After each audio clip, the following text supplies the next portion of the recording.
Hola. Hola. Hello. We're here to drink delicious wines with you because you look thirsty. And we are here at Old North State Winery. We're down in Chef Chris's office filming while the restaurant's buzzing ahead of us. Behind us, we got the winery loud clanking around. So anyway, Always something. this is the quietest place we find. I'm Ed. This is Chef Chris. We do 4 wines in person every Thursday night. For those of you that can't be here, we do 2 wines virtually so that you can keep up with the world of wine. And of course, if you are doing this, you have picked up these wines, you have picked up the food that Chef's going to decide on. He hasn't had these wines yet, so he's going to pick some food and you're going to come pick it up and you're going to enjoy it. Pretty simple, right? You have to. You have no choice. Of course, if you're ever in Mount Airy, we'd love for you to come by and taste the wines that we make here at Old North State. And then you can understand why Yadkin Valley wines are special. And our job here is to educate people on all the wines of the world. And so that's what we're doing, right? What a worthy endeavor. We were educating some people last night. We had 12 people at our chef's table doing a 5-course wine dinner. And it was just really fun to talk about, you know, the differences between New World and Old World that people don't always understand. Yeah, they were captivated. They were soaking it all up. Everybody loves the information. Yeah, and of course we love to share information. Also, I love to struggle opening wine. Good Lord.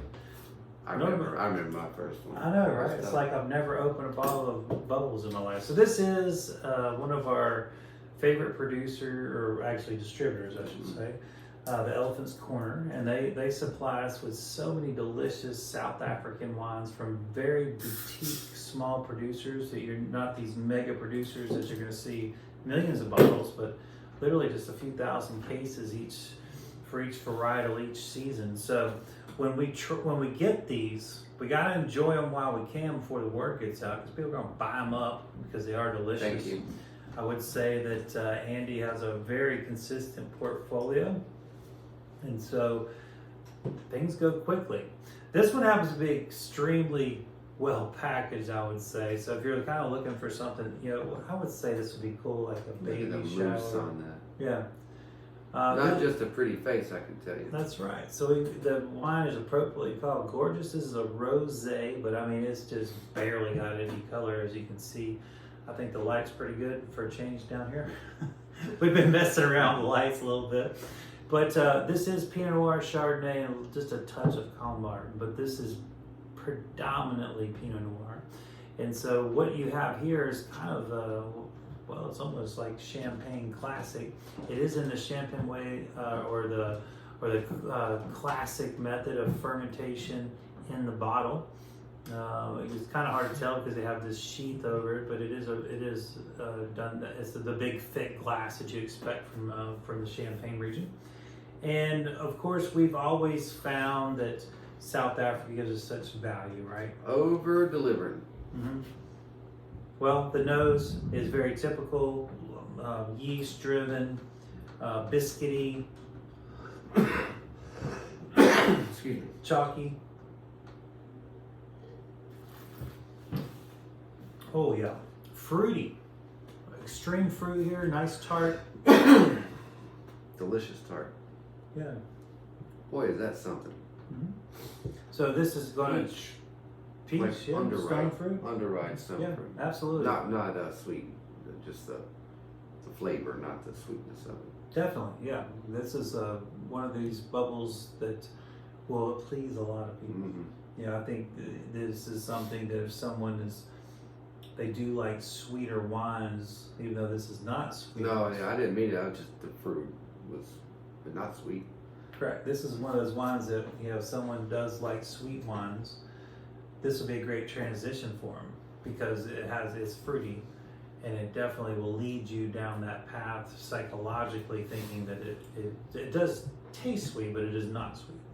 But it does have all the classics, like you're saying. You know, it's got the yeast. I love the biscuit reference. Mushroom, like bloomy rind, Yeah. kind of thing. Yeah. Definitely. Well, we've been cutting and eating cheeses True too, enough. so Yeah. it's fresh. Yeah. So it's fresh on our mind. Yeah. And you had that beautiful basket of morels up there and chicken in the woods. Yeah. So it's on the mind. Mm-hmm. God, Definitely. this is good. Yeah, maybe we should just do that. We can drink the rest of this bottle. Yeah, and eat some morels and cheese. Oh man! So this is the kind of wine that would be a real crowd pleaser. It's a great gift wine because of the way it looks, obviously. But a connoisseur of wine will really appreciate this. It would be a lot of fun to have for brunch, and or breakfast. Buy it for the looks, keep it for the flavor. Yes. Yeah, I always tell people labels don't mean squat. They might get you to try one though. And if they get you to try wine and then it turns out it's good, that's great. But That's good enough. But that's good enough. And then who cares? We were talking to those people last night about some of the labeling. And I was trying to explain to them like the reason why I like this particular producer was because from New Zealand they didn't have anything on the label. I mean, it was just black and white print. And so I'm sure they get passed by a lot because it's so simple and it doesn't catch doesn't catch their eye. But once you taste it, you know. But and some people are the opposite. Simplicity catches my eye. Mm-hmm. I see a busy label, I keep walking. Mm-hmm. I'm like, they're more concerned about the label. They're not serious wine people. Could be, yeah. I'm that way. I'm gonna drink it all anyway. But I do not like a busy, fluffy label. Right. I like a serious label that's either a Stewart or Stark, something like that that tells you that. Yeah, I don't know. I love the artsy wine labels that look like images of art or that sort of thing. Those are great. But that whole I like that whole, that raccoon on crack thing doesn't really work for me. the elephant on a unicycle. That's kind of cute. It is kind of cute, just like you should. No. Well, what do you think? Are you just gonna attack this with some cheese, or what are you thinking about pairing? I mean, what are your thoughts on champagne and oysters, Jeff? Ooh. I mean, if we're gonna be classic, let's be classic. Oh, you got some oysters. That's right. You do have some oysters. Yeah, I got some beautiful oysters in today, and we're gonna do a Parmesan and horseradish crust on them. With this. It'll be great. Yeah. Beautiful. That nuttiness too will be very nice. Mm-hmm. That briny salinity with this tart acid. Yeah. Maybe a lot of balance going on. Absolutely. Of course, we've been selling oysters via our market, and that has been a big boon. We have a big market presence now, and cheeses and oysters are just flying out the door. Yeah, and fresh step cut up fish. your 4th of July cookout. Don't feel like you have to be that sheep that does, burgers and dogs. There's some North Carolina oysters on the grill this Tuesday, and or even have them as the app with bubbles, and then do burgers and dogs after fireworks. But step up your game. And oysters are such an American thing. People don't realize. They sure are. When they were landing here, that was one of the biggest things they noticed was there was oyster bars all over the place. And I'm not talking about like you go to a bar and get oysters, because we've certainly done that. But Let me get a shot of vodka and 6 oysters. I'm talking about nice place you got here. Yeah. Be ashamed. Be ashamed if somebody were to steal it. And then we'll have Thanksgiving and call it truce. And then we'll give you a turkey for slaughtering your children. So I'm talking about the oyster bar, which I got dragged over water skiing and shredded me up. Those big. Should have known right then that didn't kill you. Nothing would. Yeah. So every day when you're surprised how long you're alive, you should have known that. Well, there's a couple of things I want to make note. I'm pickled. True. In many different ways. I eat vinegar products all the time, and consuming, an antiseptic. I've never seen a pickle struggle. That's right. They're happy. They're happy. They're healthy. They stay on the shelf forever. Forever. They have no shelf life, like you. So anyway, oysters was a big find when they came over. Like they had tons. It was unheard of. It was just a tremendous amount of oysters. Of course, we've been doing a great job. Our oyster seafood industry has been doing a great job of making them more sustainable. Oh, big time. And Jeff, typically we wouldn't be talking about having oysters in these type of months, but because of the provisions that have been made for better water, for better, just knowing what's in the water day to day instead of just arbitrarily guessing. Oh, the red tide's here, we're all going to die from oysters. Yeah, and for so long, the areas that you would traditionally harvest oysters in the wild, this time of year would be in brackish, hot, still water. Yeah. Which is why you don't want to eat them. And where now with the placement of beds, they're always getting 2 tides a day. They're tumbled. They're getting fresh water. They're getting colder water from the ocean. So it's well thought out. And obviously, the way we're able to replenish beds keeps the ocean healthy, which is the ocean's natural filtration system. Right. So we're not just being gluttons and eating everything and saying, "Oh, too bad our kids won't have any oysters." Right. I mean, they're being good stewards of this, and everybody wins. That's right. Yeah, and so that's something to think about. That is certainly a question that has arose as we've kept oysters around this year, and years past we were not doing that, but they've gotten what I would consider. Now, I don't even think about it anymore. I never think about it. It's like, great, bring them on. Yeah, and plus my personal goal, since I've been shredded by oysters, that I'm going to eat every one that I find. They're gonna pay. One by one. Their great grandchildren are going to be in my belly. They've got a tab to pay. Well, the oysters are delicious regardless. Even if I didn't have a personal vendetta, I would still be eating oysters. And Chef, you really opened my eyes to thinking that I should be having oysters on July 4th. So save me some. Covered. Thank you, Bo. Got you covered. And also, you're going to need that American pie. You're going to need to come get some fresh blackberries to make pie and cobbler with vanilla ice cream, which couldn't be more French, but we call it American. But we got you covered. Yeah. We got you covered. But that is sausage, hamburger. Right. Oui, monsieur. Yeah, call yourself. We're going to. Well, we are a melting pot here. Of course, but it's fun to make fun of it too. Yes, absolutely. So we are going to stay with our friend Andy and feature yet another one of his wines. I always love hanging out with him at like 8 in the morning drinking wine. It's always fun. Kloovenburg, and this is a merlot. This is 2019, so it's got a little age on it, and it does have some oak on it. So we're talking about something that's a bit more serious. I know I've got some merlot fans out there, and we probably don't do as many merlots, and typically we do. We don't, blend. but you know what? Every time we do, we're glad we did. We did that Le Cole, which was a beast. Super high end, but so elegant. Yeah. So elegant. And so Merlot's been on my mind, and after talking to Andy, I'm like, "You got a Merlot?" He's like, "Oh yeah." He went way back. We were in the warehouse, and he found one back there, and he's got his portfolio has expanded quite a bit.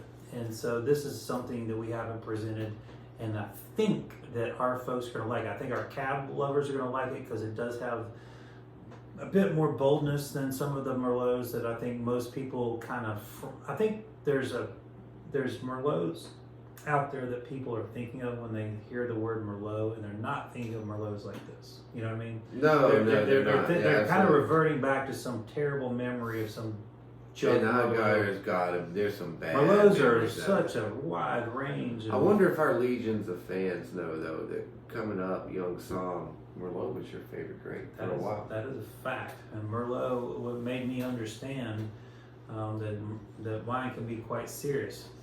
And then that Domaine Serene, that Pinot, that was another thing. That was another one. It was a life changer. Yeah, Duckhorn Merlot when I was a youngster. And I used to have to find all these wild Merlots for your birthdays and Christmas because I would find these really elegant That Gurgitch Hills. The Gurgitch and that, Man. not Maryville, something like that. But I used to find all these obscure high-end merlots to treat you on celebratory days. But and boy, I tell you what, walking the grounds of Domaine Serene when we were out in Oregon. It's stunning. You don't know where you are in the world. That's awesome. Yeah, it's absolutely cool. We couldn't actually get in for a tasting. We tried. They're packed. So you just snuck in? Well, you can walk around there. You can walk Jump around the fence. They were right. They share a driveway with White Rose. Remember how amazing White Rose was? But they share a driveway. So you pull off to the left to go to White Rose. Domaine Serene's right there. Just stunning grounds. I mean, if they didn't make an ounce of wine, just their estate, it's just stunning. Mm-hmm. The gardens, the flowers, the hedges, the stonework. I mean, it's just and all that over the top. plays into the soul of wine, I think. And I mean, and if you look into South Africa, how gorgeous it is, and how kind of like what you're talking about with these Oregon places. These vineyards are gorgeous, and there's like a mood is set, I guess. There's a love of nature in areas like this, and when there's a love of nature, nature tends to give you more back. And if you look at the more industrial areas for produce and things like that, they just don't seem to taste as well, and they don't, and also because they don't, they've figured out. And don't get me wrong, there's truth to both. The soil is what matters, and the climate and blah blah blah, and that's what's going to produce the best produce, the best grapes, blah blah blah. I mean, you could have a Versailles of a garden if you don't take care of your soil and things. But I mean, grapevines they're living things. And they're expressive things, and if just to think for a second that they don't thrive with attention like any other living organism, I mean, you're just crazy. Right. And when you look around and you see how much a place values their terroir, whether it be their rose garden or their hedges, or their vegetable garden or their grass or all the trees and aesthetics. Every living thing in a farm and a vineyard. Well, like in Portugal, Portugal, we had the lemons and the oranges, the olives, they all work together and all of that stuff is working together. Yeah.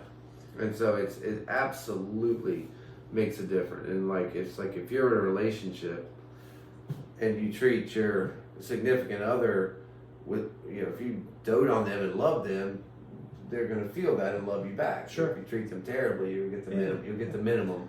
And so it's like if you treat your vines poorly, they're going to give you mediocre fruit. Mm-hmm. If you dote on them, they're going to reward you with stellar fruit. That's why I talk to my plants at home. And your plants are flourishing. My goodness, I mean, you have an atrium. They just need attention.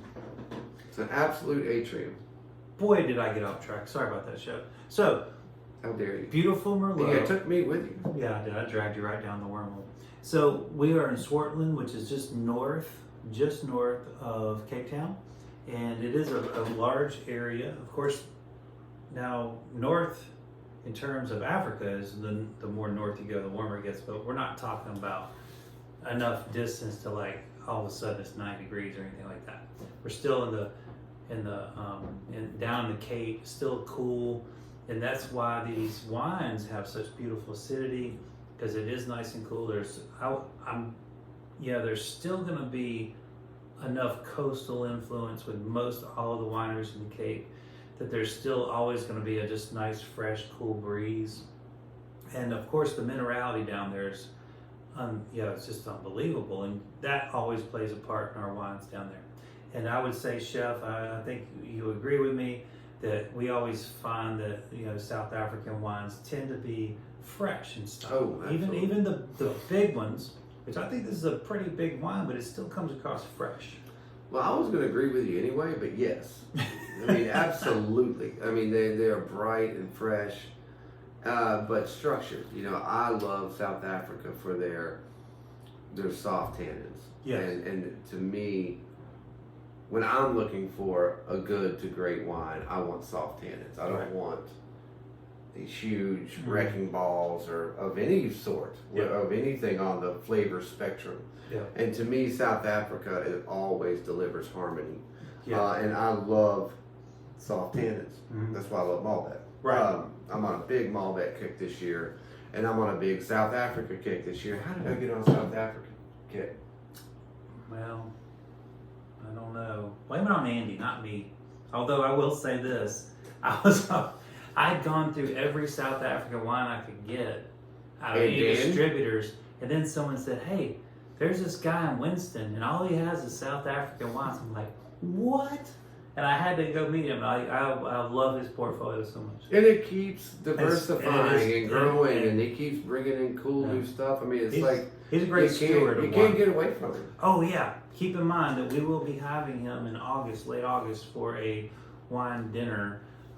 Details to come. I know that is easily the most requested of all the ones we've done. I mean, it's second place is not even close. I think if you added all the other ones, it's like 10 to 1. Mm-hmm. So be ready for Andy to wow you again with another. Like he's got another expansion of his portfolio. God, it's crazy. And you know, with Andy too, it's not just the quality of his wines. He is such a raconteur, you know. I mean, he knows everything about every and he tells wine. a colorful story, and he's very, I mean, like, you just, yeah, you know, you keep talking to him, yeah, you know, words. I mean, right. I don't even remember what you said.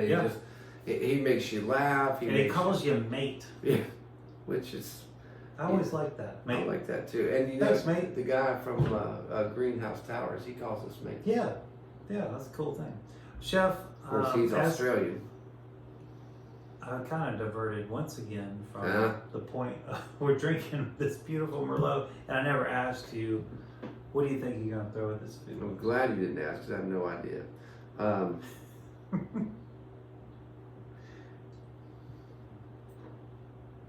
This is not a typical Merlot. It's beautiful. It's just, I mean, I don't even want to give it I don't want to give it a title or I don't want to box it in because it's such a versatile wine. I'll say that. This is extremely versatile because those developing tannins on the end, I think they could hold up against just about anything. But there's also this freshness to it that makes me feel like, you know, you could call it like, well, it's a summertime red, but I don't even want to box it into that. It's a versatile red. Because I desperately want to take slices of tuna and put olives and cheese and wrap it in salumi. Do it. Because you know, the tuna, I think the olives here would be banging. The olives would kick it off.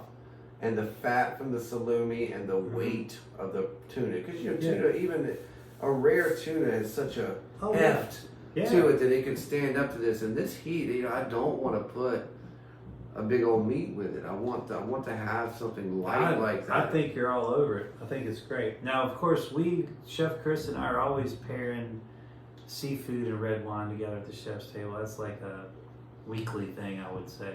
It's no brainer. It's not like we're trying to do it. It's just like it just makes sense. It works.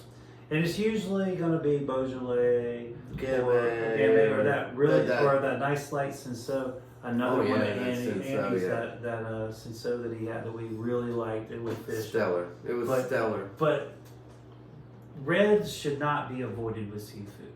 And I'm not saying force reds in with your seafood, but man. And you still have to think through it a little bit. Yeah. You know, it's not like, you know, I wouldn't do snapper with this. Well, you know, I mean, unless you were going to throw if it's a red sauce or a curry or something. But yeah. But you know what I mean. Like a light, flaky fish, maybe not the first choice for this. But though you still want to think your way through it, but adjust your accompaniments to the texture of your fish. Sure. Salmon, the fatty salmon, all day long. We love all day. Big time. So I know there's people out here watching this that they're like, you know what, Ed, I don't like white wines. And so fair. They're already on board with red and sea. Let's go. But you know, I think that there's also people that drink like 90% red and 10% white, and they're drinking the white out of habit with seafood, which is fine. Don't get me wrong, it's fine. But there are some red and seafood pairings that work beautifully and change the way you think about food. Well, how many times have we had reds that if you said you put it in a black glass, you think goes away? Light as a feather, Yeah. you know, no tannins, Mhm. or just, Yeah. you know, way in the back. Yeah. I mean, you know, that's not to say that there's not tannins in white. There are sometimes, but they're just not pronounced. Yeah, they don't talk about the tannins of white, so. The, you know, like the, speaking of Lay Cole, that Simeon blend, Oh, it's a beast. that thing is heavier than half the red wines I've ever had. Yeah, it's a beast. I mean, it's just like a blanket. Mm-hmm. It's so heavy. And it's a white wine. Yeah. You know, French style. Yeah, and it's not a Chardonnay. Not a Chardonnay. Yeah. So, I mean, it goes both ways. I mean, the whites can be overbearing and the reds can be light as feather. That's so, right. I mean, Yeah, absolutely. So don't be afraid to experiment with your red wine and seafood pairings. You know, here's what I'll tell you. I'll tell you what I do. Like, because I have to open wines all the time to taste them to go with the food. Now, that's my job, and I have to do it. I hate to say it, but I have Sorry. to. But you there at home, you know, don't be afraid to open a red wine and a white wine while you're kind of fiddling around with your dish, and make your decision while you're cooking it, while you're tasting it along. And then, you know, if whichever one doesn't work, just stick a cap on it or stick the cork back in it and drink it the next day or later that night. And you know, you don't have to be afraid of opening a couple of bottles and not drinking them. I know that sounds crazy for me because I always say, what, you know, you drink a bottle when you open it, but I would rather you experiment with wine pairings than not. I think it's very important. We talked about it probably ad nauseum at our Thursday night tastings, how I want people to not necessarily rely on us every time for what goes with what. We want everyone to grow along with us and not just depend on our opinions. well, and these are, you know, lampposts. That, you know, along your path is all it is. It is not the only directions. And everybody rightly should have their own palates but you know what you can never go wrong with is developing a wine lifestyle, which is to always have a lot of wine and to open wines like you were saying. And you'll notice in everything we do, whether it be the Thursday night tastings or a chef's table or a wine dinner, there's a progression at all times, you know, and it's usually bubbles or rosé, and then like a Sauv Blanc or a Pinot Grigio, and then you're moving into the weightier whites, and then the lighter red. I mean, there's always a progression. Mm-hmm. And your day should be a progression. You know, I mean, like even if you worked, you come home, have something light, you know, have a little bubbles or you know, a little fun Pinot Gris, and then work your way into the reds, and then like just enjoy yourself. It doesn't have to be like, here's my bottle, glug glug glug. I mean, you know, treat every night like it should, and do a little progression. Yeah, it's a great way to live your life. Yes, and even incorporating like beers and liquor into that. Come home and have a refreshing beer, and then move into some wine, and then maybe have a liquor drink instead of dessert. On Yeah. You know, as you're winding your evening down, you chill out before bed. I mean, it's like we're not promised tomorrow. Live it. Yeah, and these are all things to enhance your life, and these are cerebral beverages. They're things that you can hammer them down and catch a buzz and fall asleep or whatever it is you want to do. But they're also things that you can enhance your life, make your brain work a little sharper, think about the things you're smelling and tasting. And I don't even know that I even described this. I don't think that I'm going to have to, because once you taste it, it's going to be pretty straightforward. Tons of black fruit and red fruit, and those just beautiful building tannins. Or you can just say, "Ooh, it tastes good." And you know what? And that's Both okay. would be right. Yeah. Because it does taste good, and it does have soft cascading tannins, and it does have beautiful fruit. But you know, at the end of the day, it tastes good. Drink it, enjoy it. That's right. So there's your 2 delicious wines for yet another week of exploring the planet. We ended up in South Africa twice today. Here in person, we're going to have some French and Italian wines to add to these 2. So just so you know what you're missing. but we don't ever let anybody go without. So if you can't be here, we're just so happy that you're joining us on the YouTube, and we hope that you like and share and comment. If there's wines you're looking for, we're happy to hunt them down for you. We can do that. If you need anything from the marketplace, if you're local, we're happy to get you food or to-go orders, or just make a reservation and come hang out with us at the chef's table. We would love it. All of the above. Catch you on the flip side, and have a wonderful week. We'll see you next Thursday. Happy 4th. Happy 4th.